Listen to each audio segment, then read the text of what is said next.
जय हिंद दोस्तों, स्वागत है आप सभी का एक नई वीडियो में। इस वीडियो में हम लोग बात करेंगे ज्ञान बिंदु जीएस पब्लिकेशन के द्वारा जो डेली टेस्ट सीरीज चलाई जाती है, जिसे हम लोग कवर कर रहे हैं। आज हम लोग कवर करेंगे फिर से साइंस और सोशल साइंस का पोर्शन, क्योंकि बिट्टू झा सर अभी कंटिन्यू क्लास नहीं ले रहे हैं, जिसकी वजह से सोशल साइंस का ही पोर्शन चल रहा है कंटिन्यू। क्वेश्चन होंगे कुल 50। 29 अप्रैल को ये सेट जो एप्लीकेशन पे करवाया गया है। हिस्ट्री, पॉलिटी, ज्योग्राफी का क्वेश्चन होगा और बिना टाइम वेस्ट के हम लोग स्टार्ट करेंगे। PDF आपको टेलीग्राम पे दे दिया गया है। क्वेश्चन नंबर 1 है, वैदिक कर्मकांड में होता का संबंध किससे है? देखिए, हम लोग थोड़ा डिटेल में बात करेंगे प्रत्येक क्वेश्चन पे। इसमें आ गया वैदिक की चर्चा, तो आपको पता होगा कि वेद जो है वो कितने प्रकार के हैं। तो वेद है 4 प्रकार के। कौन कौन से हैं? ऋग्वेद, यजुर्वेद, सामवेद और अथर्ववेद। ठीक है। और एक चीज आप लोग और ध्यान रखिएगा कि चारों वेदों को जब एक साथ रखा जाता है या एक साथ देखा जाता है, उसे बोला जाता है संहिता। क्या बोला जाता है? संहिता। ठीक है। ऐसे बोल सकते हैं आपको, संहिता के 4 खंड हैं, तो ऋग्वेद, सामवेद, यजुर्वेद, अथर्ववेद। ठीक है। और इसमें मैं आपको बता दूं कि जितने भी वेद है उससे पढ़ने के लिए एक ऋषि होते हैं, जिनका प्रत्येक वेद का अलग अलग नाम है। जो पढ़ते हैं वो पढ़ने वाले का अलग अलग नाम है। जैसे ऋग्वेद को पढ़ने वाले को होता या होत्री कहते हैं, जिसका आंसर क्या हो जाएगा? ऋग्वेद। और यजुर्वेद को पढ़ने वाले को अधर्वयु कहते हैं। क्या कहते हैं? अधर्वयु। सामवेद को पढ़ने वाले को उद्गाता या उदात्री कहते हैं। और अथर्ववेद को पढ़ने वाले को ब्रह्मा बोलते हैं। नेक्स्ट क्वेश्चन की तरफ बढ़ते हैं। देश में निम्न में से किसने मूर्ति पूजा की नींव रखी थी? तो मूर्ति पूजा की नींव जो है वो कुषाण काल में रखा गया है। और आपको मैं बता दूं कि कुषाण काल में सर्वप्रथम गौतम बुद्ध की मूर्ति की पूजा की शुरुआत की गई। तो इस अनुसार इसका आंसर हो जाएगा बौद्ध धर्म। लेकिन अगर आपसे पूछ लिया जाए कि मंदिर निर्माण की शुरुआत किस काल में हुई, तो उसका आंसर हो जाएगा गुप्त काल। इस बात का ध्यान रखिएगा, मंदिर निर्माण की शुरुआत किस काल में हुई? गुप्त काल। ध्यान में रखने के साथ साथ कॉपी में नोट भी करना है प्रत्येक चीज। चंद्रगुप्त मौर्य ने सेल्यूकस को किस वर्ष पराजित किया था? तो आपको मैं बता दूं कि जब सिकंदर भारत आया था, मतलब भारत को जीतने के लिए, तो वो भारत के बहुत सारे क्षेत्र को जीत लिया, फिर वापस गया। उसकी कहानी तो आप लोग को पता ही होगा। सेल्यूकस निकेटर जो था वो सिकंदर का सेनापति में से एक था। ठीक है। तो ये क्या सोचा, जब सिकंदर लौट गया तो ये सोचा कि भारत में जितने भी जगह पे सिकंदर कब्जा किया है उसे हम जाके अब कब्जा कर लेते हैं। मतलब जब सिकंदर लौट गया तो वो सोचा कि हम जाके अब इस पे राज्य करेंगे, पकड़ लेते हैं इस जगह को। फिर वो आया, भारत आया। फिर इसकी युद्ध हुई चंद्रगुप्त मौर्य से। उस समय मौर्य साम्राज्य का शासन चल रहा था। चंद्रगुप्त मौर्य से युद्ध हुई और ये युद्ध जो हुआ था वो 305 ईसा पूर्व में हुआ था। इस समय चंद्रगुप्त मौर्य की विजय हुई, सेल्यूकस निकेटर पराजित हुआ। उसके बाद फिर समझौता हुआ। आपको पता ही है, अपनी पुत्री की शादी जो है सेल्यूकस निकेटर चंद्रगुप्त मौर्य से करवा दिया। और अपना एक राजदूत था सेल्यूकस निकेटर का, राजदूत मेगास्थनी, इसे चंद्रगुप्त मौर्य के दरबार में छोड़ दिया अपनी बेटी की देखरेख करने के लिए। और आपको पता होगा कि मेगास्थनीज का एक पुस्तक है इंडिका, जिसमें चंद्रगुप्त मौर्य यानी मौर्य साम्राज्य की प्रत्येक गतिविधि वर्णित है उसमें। ठीक है। तो इसका आंसर हो जाएगा ऑप्शन नंबर सी। मौर्य के बाद दक्षिण भारत में सबसे प्रभावशाली राज्य था। तो मौर्य के बाद जो है दक्षिण भारत में सबसे प्रभावशाली राज्य था सातवाहन वंश। कौन सा था? सातवाहन। ठीक है। आपको पता होना चाहिए कि उत्तर भारत और दक्षिण भारत के सेतु का काम करता था सातवाहन वंश। मतलब उत्तर भारत और दक्षिण भारत दोनों को जोड़ के रखा था सातवाहन वंश। और शीशे का सिक्का भी चालू करवाया था सातवाहन वंश। कला की गंधार शैली निम्न समय में फली फूली। कला की जो गंधार शैली है वो किस समय में विकसित हुई, ऐसा पूछा जा रहा है। तो वो जो हुई थी वो कुषाण काल में विकसित हुई थी। और गंधार शैली जो है ना वो भारतीय प्लस यूनानी, भारतीय प्लस यूनानी का, भारतीय शैली और यूनानी शैली का जो है ना मिश्रण है गंधार शैली। भारतीय शैली और यूनानी शैली का मिश्रण है गंधार शैली। भारत और चीन के अतिरिक्त निम्नलिखित में से कौन से समूह दिए गए देश म्यांमार की सीमावर्ती है? मतलब कहने का अर्थ ये है कि म्यांमार की सीमा अन्य भारत और चीन को छोड़ के अन्य कितने देशों से लगती है? तो मैं आपको बता दूं कि म्यांमार की सीमा जो है वो कुल 5 देशों से लगती है। सबसे उत्तर में चले जाइएगा तो चीन है, फिर पश्चिम में आ जाइए तो अपना भारत है, और पश्चिम में ही देखा जाए तो बांग्लादेश भी है। फिर इसके पूरब में आ जाइएगा तो लाओस है, और एक तरह से दक्षिण पूरब कह सकते हैं तो दक्षिण पूरब में जो है वो थाईलैंड है। ठीक है, तो 5 देश है। तो इस अनुसार इसका आंसर हो जाएगा थाईलैंड, लाओस और बांग्लादेश, और भारत और चीन। निम्नलिखित युग्मों पर विचार कीजिए। नामचा बर्मा गढ़वाल हिमालय गलत है। नामचा बर्मा जो है वो तिब्बत में है। ठीक है, नंदा देवी कुमाऊं हिमालय सही है। नेक्स्ट हो गया नौकरेक सिक्किम हिमालय गलत है। नौकरेक नौकरेक जो है ना वो पड़ता है आपका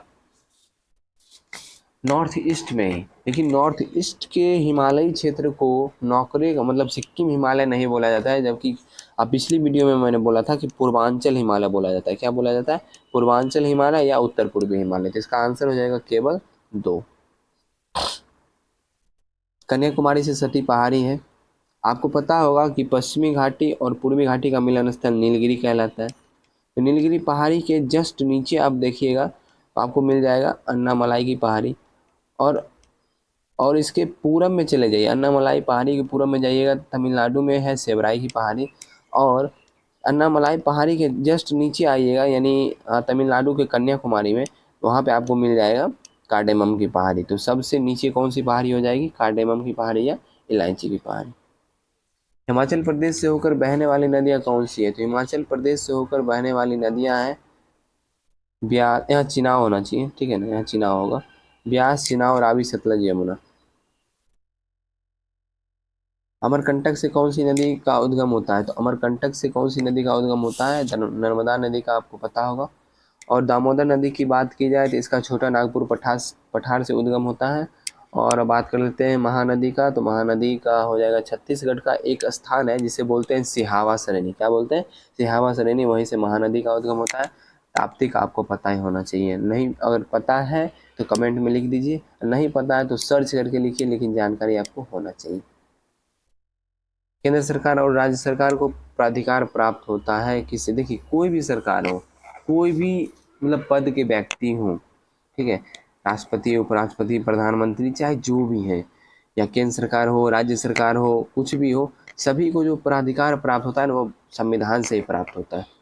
इसका आंसर भारतीय संविधान से होगा। संविधान के किस अनुच्छेद में वयस्क मताधिकार की मान्यता दी गई है? तो आपको जानना चाहिए कि एक समिति का गठन हुआ था, तारकुंडे समिति। क्या हुआ था? तारकुंडे समिति। और ये जो गठन हुआ था 61वां संविधान संशोधन 1988 के तहत, और इसका मतलब 1988 में पारित हो गया। इसका रिपोर्ट ये आया था कि जो मत देने की आयु है यानी मतदान करने की आयु है उससे 21 वर्ष से घटाकर 18 वर्ष कर दिया जाए, और यही किया भी गया। 61वां संविधान 1988 में यह पारित हुआ, लेकिन 1989 से यह लागू हुआ था। समिति का ध्यान रखिएगा, तारकुंडे समिति इसका नाम था, और ये जो वर्णित है अनुच्छेद 326 में वर्णित है। ठीक है, और 324 के बारे में जानते होंगे, निर्वाचन आयोग से संबंधित है, ये भी इम्पोर्टेंट। नेक्स्ट, निम्नलिखित में से कौन सा युग्म सही सुमेलित नहीं है?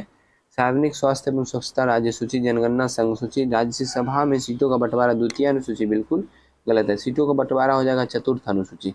ठीक है, और दल बदल विरोधी कानून 10वीं अनुसूची सही है। तो केवल मतलब कौन सुमेलित नहीं है? तीसरा सुमेलित नहीं है। आगे, निम्नलिखित घटनाओं पर विचार कीजिए तथा इन्हें सही कालक्रम में व्यवस्थित कीजिए। ठीक है, प्रारूप समिति की नियुक्ति, प्रारूप समिति की नियुक्ति नोट करते जाइएगा 29 अगस्त 1947। ठीक है, भारतीय संविधान को अंगीकृत अधिनियमित किया गया 26 नवंबर 1949। भारतीय संविधान के प्रवृत्त होने की तिथि यानी लागू होने 26 जनवरी 1950।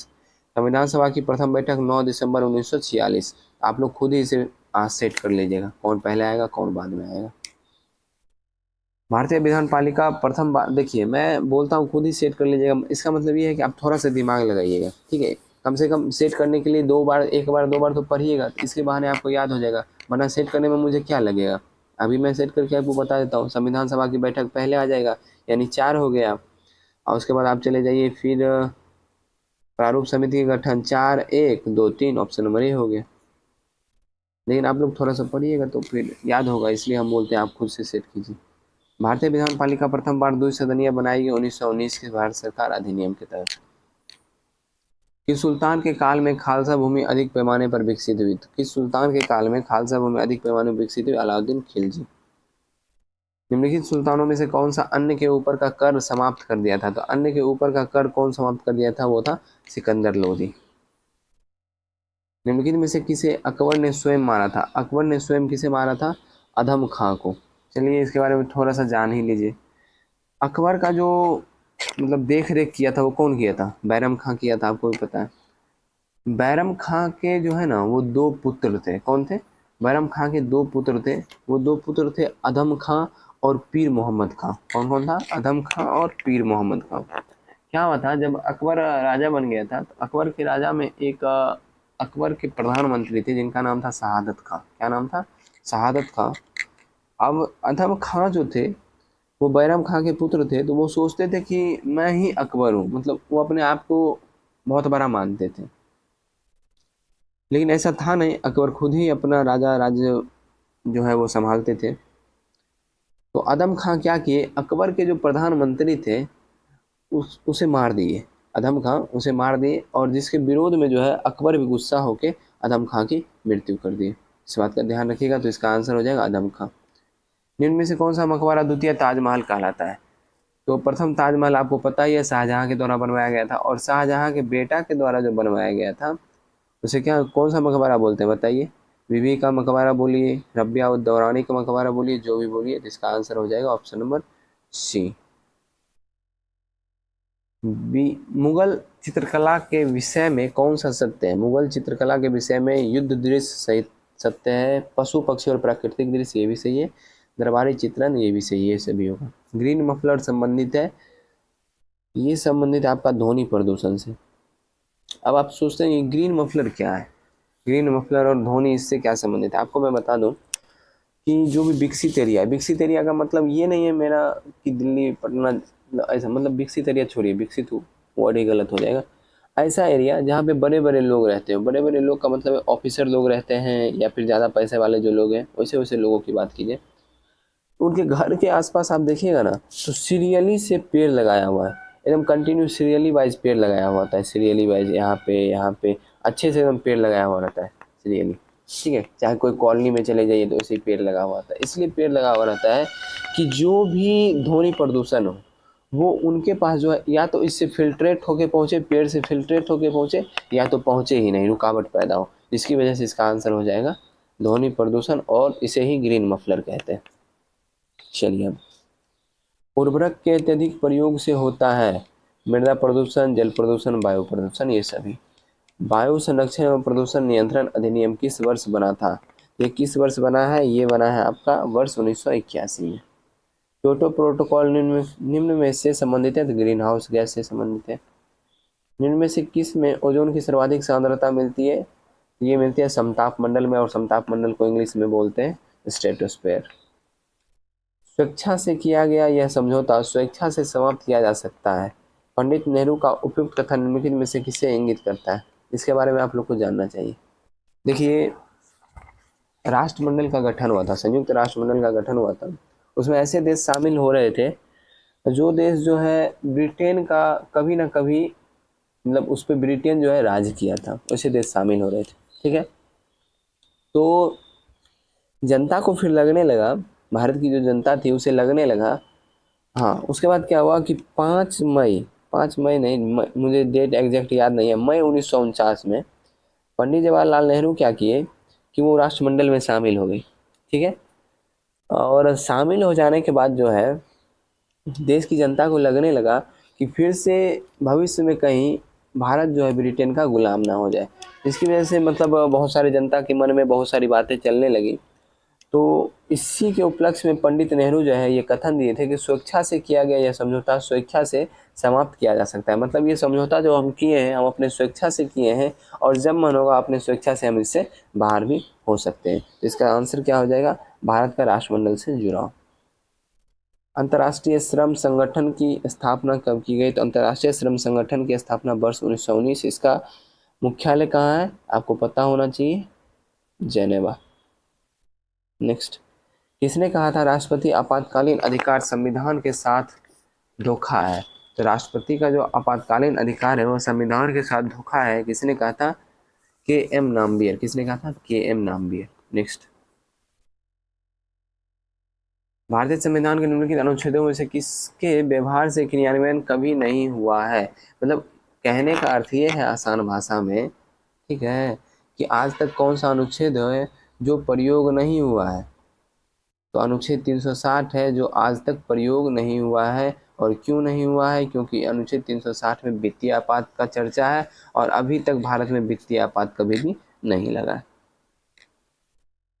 निम्नलिखित में से कौन सा एक युग्म सही सुमेलित नहीं है? तो ऑप्शन पढ़ लेते हैं। अंतरजातीय अंतरराज्यीय पानी के झगड़ों में केंद्रीय संसद के अधीन निर्णय की शक्ति भारतीय संविधान का अनुच्छेद 262 बिल्कुल सही है। अंतरराज्यीय जल विवाद अधिनियम 1956 ये भी सही है। नदी बॉर्डर्स एक्ट 1970 यही गलत है, तो इसका आंसर हो जाएगा ऑप्शन नंबर सी, 1970 की जगह 1956 ही होना चाहिए। राष्ट्रीय जल नीति 1987 सही है। निम्नलिखित युग्मों में से कौन सा एक सही सुमेलित नहीं है? अरविंद घोष वंदे मातरम सही है। गोपाल कृष्ण गोखले सत्याग्रह, गोपाल कृष्ण गोखले सत्याग्रह गलत है। तो वो सत्याग्रह किसके द्वारा लिखा गया? ये एम के गांधी, महात्मा गांधी के द्वारा लिखा गया था सत्याग्रह। न्यू इंडिया एनिमेशन सही है, महात्मा गांधी यंग इंडिया सही है। नेक्स्ट,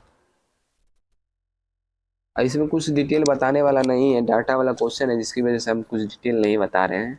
आगे बढ़ते हैं। इनमें से किसने यह लिखा था भारत की मुक्ति महात्मा गांधी के नेतृत्व में नहीं होगी? देखिए, ये जो है लिखा गया सुभाष चंद्र बोस के द्वारा, और ये लिखा गया है, उनकी एक पुस्तक है द इंडियन स्ट्रगल, और इस पुस्तक में इसका वर्णन है कि भारत की मुक्ति जो है महात्मा गांधी के नेतृत्व में नहीं होगी। इसलिए लिखा गया है क्योंकि 1940 से पहले महात्मा गांधी जो है वो बहुत ही शांत दिमाग से आज़ादी पाने का कोशिश कर रहे थे, जिसकी वजह से जो सुभाष चंद्र बोस को लगा कि इस मतलब शांति से तो नहीं मिलने वाला है। फिर महात्मा गांधी को भी 1940 के बाद महात्मा गांधी थोड़ा सा अपना पावर में आए और 1942 का भारत छोड़ो आंदोलन में थोड़ा सा हिंसा का भी सहारा लिए हैं। वैसे तो वो अहिंसा के पुजारी थे, लेकिन थोड़ा सा हिंसा का भी सहारा लिया गया है। पूरे अच्छे से पढ़िएगा फिर पता चलेगा। तो इसका आंसर हो जाएगा सुभाष चंद्र बोस। निम्नलिखित में से किसने रविन्द्रनाथ टैगोर को महान प्रहरी कहा था? तो महात्मा गांधी के द्वारा महान प्रहरी बोला गया है रविन्द्रनाथ टैगोर को। भारतीय राष्ट्रीय कांग्रेस का एकमात्र अधिवेशन जिसको महात्मा गांधी द्वारा संबोधित किया गया था संपन्न हुआ था कहाँ पे? तो संपन्न हुआ था बेलगांव कर्नाटक 1924। आगे बढ़ते हैं। निम्नलिखित में से किसने गांधी जी के आंदोलन को राजनीतिक फिरौती कहा था? तो ये कहा था लॉर्ड लिनलिथगो। किसने बोला था? Lord Linlithgow. भारत में मिट्टी बचाओ आंदोलन कहाँ से प्राप्त हुआ? मिट्टी बचाओ आंदोलन कहाँ से प्राप्त हुआ? तो ये आपको प्राप्त हुआ है थाने महाराष्ट्र से। गलत हो गया, थाने नहीं, होशंगाबाद मध्य प्रदेश से, ठीक है, और 1977 में। आगे बढ़ते हैं। टाइगर दिवस 29 जुलाई। नेक्स्ट, जिसके लिए चुनार प्रसिद्ध है वह है सीमेंट उद्योग। क्या है? सीमेंट उद्योग। इनमें से किस स्थान पर लौह इस्पात का उद्योग नहीं है? तो लौह इस्पात का उद्योग नहीं है झरिया, क्योंकि झरिया में कोयला का उद्योग है। सिंगरौली लघु जल विद्युत परियोजना अवस्थित है। सिंगरौली लघु जल विद्युत परियोजना जो अवस्थित है उत्तर प्रदेश में। निम्नलिखित में से किसको लोकसभा और राज्यसभा दोनों के निर्वाचन में मतदान का अधिकार है? तो दोनों के निर्वाचन में जो मतदान का अधिकार है वो है राज्य विधानमंडल के निम्न सदन के निर्वाचित सदस्यों का। कहने का अर्थ ये है कि राज्य विधानमंडल के निम्न सदन यानी राज्य विधानसभा के निर्वाचित सदस्य। निम्नलिखित में से कौन सा शब्द या शब्दावली भारत के संविधान में उल्लेखित नहीं है? तो बजट जो है वो भारत के संविधान में उल्लेखित नहीं है। इसका अर्थ ये है कि बजट उपयोग मतलब बजट का तो संविधान में चर्चा नहीं है, लेकिन बजट के जगह पर वार्षिक वित्तीय विवरण का चर्चा है। भारतीय संविधान की व्याख्या करने का अंतिम अधिकार किसे प्राप्त है? तो अंतिम अधिकार जो प्राप्त है वो सर्वोच्च न्यायालय को। देश के किसी भी न्यायालय में चल रहे वाद को अन्यत्र भेजने का अधिकार किसके पास है? ये भी है सुप्रीम कोर्ट के पास, यानी सर्वोच्च न्यायालय के पास। सूरत विभाजन का नेतृत्व किसने किया था? सूरत विभाजन का नेतृत्व तिलक ने किया था।